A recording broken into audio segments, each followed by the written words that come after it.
The Messenger of Allah sallallahu alaihi wasallam said, first and foremost, Allah subhanahu wa ta'ala would remove the mahaba, would remove the awe of the enemy from you. So first and foremost, your enemies can tell how petty, how weak you are.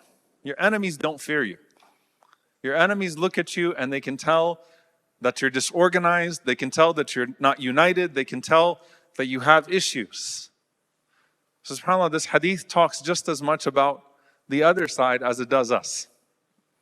They don't fear you anymore. They don't respect you anymore. They denigrate you in the open. They degrade you in the open. There's no mahaba anymore for this ummah. The Muslims don't mean anything. So it's first them. But then the Prophet ﷺ said, and about you, that what is put in your hearts is al-Wahn. This is the condition, al-Wahn. Ya Rasulullah, what is al-Wahn? The Prophet ﷺ said, حُبُّ الدُّنْيَا وَكَرَاهِيَةُ الْمَوْتِ. The excessive love of this world and the excessive hatred of death. I'm not trying to depress you with the talk. I know you guys are probably like, last night, why is he coming to beat up on Durban? I'm not. I want to make a broader point, bi'idhnillahi ta'ala. It's a very important point. Al-Wahn, the quality. It's the spiritual part here that the Prophet ﷺ is talking about. What's at the inner core? What's in your heart as an individual? What's in your heart as an ummah? This is a matter of the heart. This is a matter of the Akhirah. This is a spiritual matter before it's a physical matter, before it's a material matter. It's about what's in here. At-taqwa ha-huna. Piety is in the heart. It's not in your numbers. It's not in your machinery. It's not in your money. It's not in your outcomes. It's a matter of the heart. What's here? What is the symptom actually telling you about the spiritual disease? There's a narration from Hassan al-Basri rahimahullah ta'ala. It's mentioned as a riwayah to the Prophet ﷺ, but the chain is not established. The meaning, however, is حُبُّ الدُّنْيَا رَأْسُ كُلِّ خَطِيئَةٍ. The love of this world is at the root cause of every single sin. Every sin and every sinful quality and every sinful disease comes back down to loving the world too much. You love the world too much, that's why you prefer a temporary pleasure over eternal prosperity. You love the world too much, that's why you will disobey Allah subhanahu wa ta'ala and obey your nafs. You love the world too much, that's why you can't resist the craving. You love the world too much, that's why you compromise on your principles because something is being dangled over you like a carrot of this world. You love the world too much, you love the world too much, you love the world too much. Every single sin and every single poison, every single quality somehow ties back to hubb ad-dunya. Loving this world too much, being too attached to the material, therefore you will sacrifice what you can't see for what you can see. And you will sacrifice for what is delayed gratification, even if it's khayrun wa abqa, better and everlasting, for what is immediate and immediately pleasing. You'll sacrifice these things. That is the psychology of sin, the psychology of every bad quality. Hubb ad-dunya ra'su kulli khati'ah. Let's peel the layers, inshallah ta'ala, a little bit more here. Allah Azza wa Jal mentions in Surah Ali Imran, وَكَمْ مِن نَبِيٍّ قَاتَلَ. How many prophets before fought and had رِبِّيُّونَ كَثِيرٌ, had many righteous ones with him. And Allah subhanahu wa ta'ala then says three things about this person, or about this group of people that go forth in righteousness. Allah says, فَمَا وَهَنُوا. Same root word, the same word in fact. فَمَا وَهَنُوا, but it's a verb. They did not collapse. وَهَنُوا, wahan, the same quality. They did not collapse. They did not lose morale. That's the first thing. وَمَا ضَعُفُوا. And so they physically did not weaken in the fight. وَمَا اسْتَكَانُوا. Therefore they did not surrender. I want you to follow the process. Allah says psychologically, مَا وَهَنُوا. They didn't lose resolve. They didn't lose morale. Their hearts and their minds were stubborn. If you want to win a battle, you have to be stubborn. If you want to win a fight, you have to be stubborn. You have to draw from something deeper. فَمَا وَهَنُوا. This is the determination part. And then مَا ضَعُفُوا. That played out in the physical sense. They did not weaken بِمَا أَصَابَهُم, with that which struck them. So they got hurt. They took some bruises and they took some wounds along the way, but they didn't stop going forward because مَا وَهَنُوا وَمَا اسْتَكَانُوا. And they never surrendered. They never actually submitted their affair to the one that was in front of them. Instead, they continued to be connected to the one that had inspired them, that had created them, that had commanded them in the first place. They went back to Allah subhanahu wa ta'ala. They were drawing from a deeper spiritual resolve. The Prophet ﷺ says the condition of the ummah becomes a heart disease called Wahn. We develop this condition. And he boiled it down, sallallahu alayhi wa sallam, to حُبَّ الدُّنْيَا وَكَرَاهِيَةُ الْمَوْتِ. Loving the world too much and hating death too much. If you were to draw a diagram and you were to mention every symptom of these two diseases, or two halves of the same disease, all right? Every virtue has two sides of the coin, and every disease has two sides of the coin. You have no idea what I'm talking about. Let me explain it. Every virtue is two sides of the same coin. For example, sabr and shukr, patience and gratitude, are two sides of the same coin. How? Imam al-Ghazali rahimahullah ta'ala explains this beautifully. Sabr, patience, is gratitude in hard times.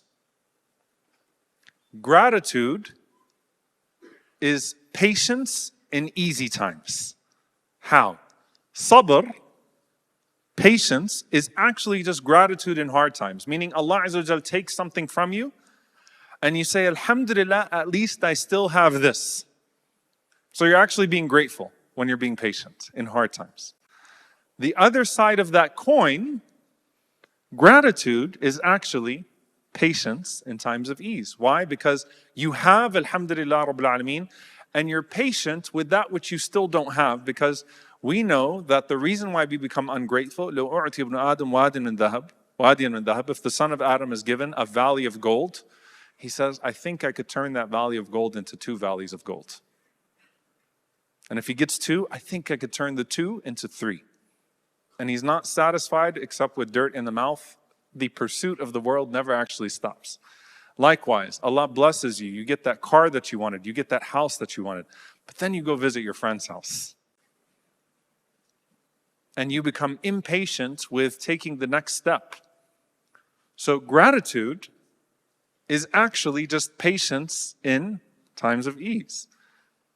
Patience is actually just gratitude in times of hardship. Does this make sense? Alhamdulillah.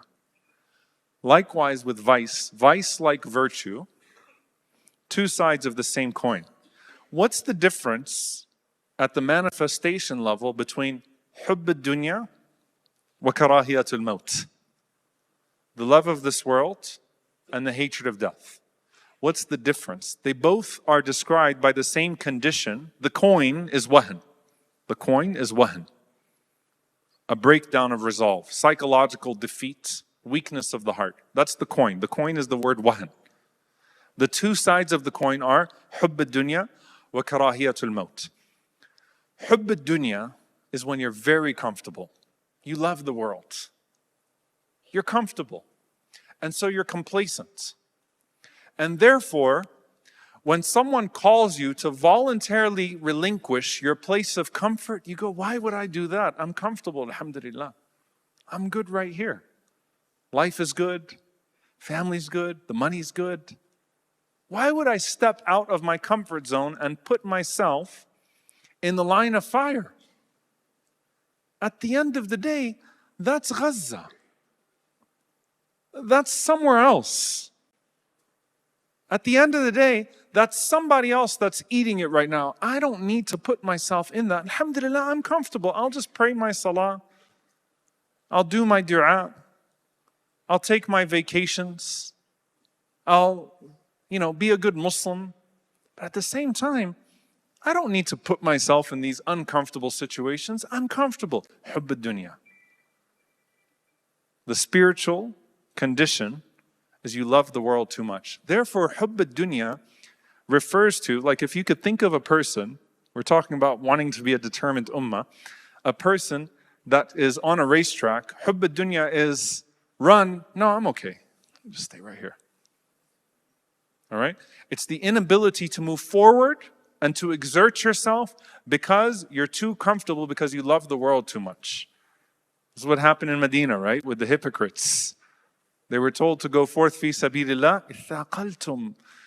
Man, this bed is great. The garden is great. It's hot if we go out right now. Things are settling down in Medina Munawwara. We just got out of Khandaq and the whole ordeal of being in this genocide. Why am I gonna leave this comfort?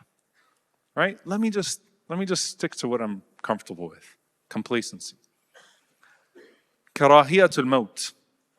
The hatred of death is when you retreat in the face of fear. So if you're thinking about a person that's running, hubb ad-dunya is, I don't want to run in the first place. Karahiyatul maut is that when push comes to shove, when you find yourself in the face of a tyrant, when you find yourself in the jaws of evil, when you find yourself and there is a threat that's been posed to you, you retreat because you fear death. So hubb ad-dunya refers to the inability to move forward. Karahiyatul maut means the quickness to retreat. But they come from the same coin of al-Wahn, the weak resolve. Every single output speaks to an input. The Messenger of Allah ﷺ was more concerned with this. He was more concerned with the internal condition. Meaning what? If a person finds themselves in a situation where they don't speak the truth, or they don't spend fi sabilillah, or their da'wah is weak, or they water down the religion, seeking someone else's validation, or all of these things which speak to a weakness, a weak quality that doesn't force them to relinquish comfort. It goes back down to hubb ad-dunya. You love the world too much. You love the people of the world too much. You like your comfort too much. And so you will craft out a space of this religion to the extent that it does not chip away at your comfort. That's religion in the 21st century, by the way.